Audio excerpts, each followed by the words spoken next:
I myself got laid off half a year ago, and many of my friends got laid off recently too, in Berlin, in tech.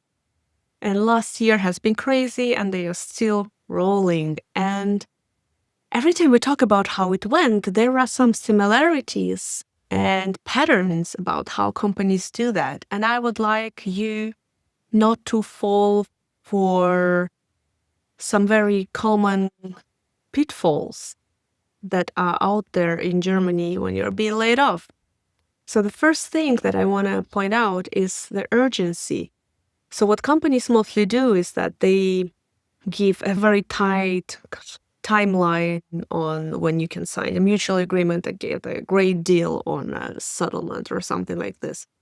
Or when they are offering you to sign a voluntary leave agreement and they're selling you a slightly higher settlement. The thing is, this urgency is a tactic, and as emotionally loaded as the situation is, take your time, talk to a lawyer. You are protected on so many layers, and when a company is making you sign something, you can't push back. You are protected. If they want to fire you, let them fire you.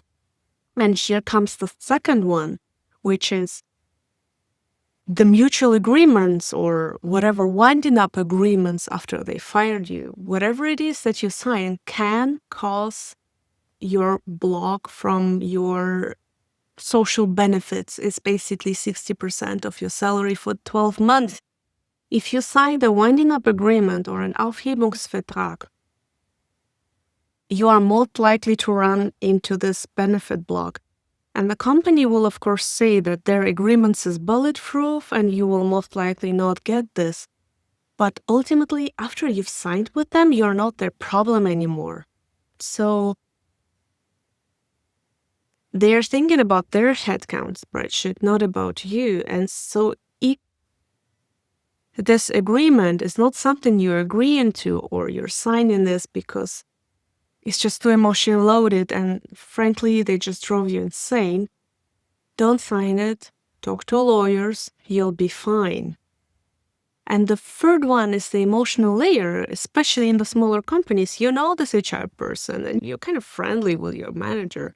So it seems easier to just sign whatever they put in front of you. But you need to remember, in this meeting, there are no friends there. They have a job to do, and your job becomes to get a lawyer or get works counsel, whoever that is, to support you. You are not in the same boat anymore. And that means that you think about yourself. And you need to push back gently if you see that you're being forced to sign something or you're not being given enough information.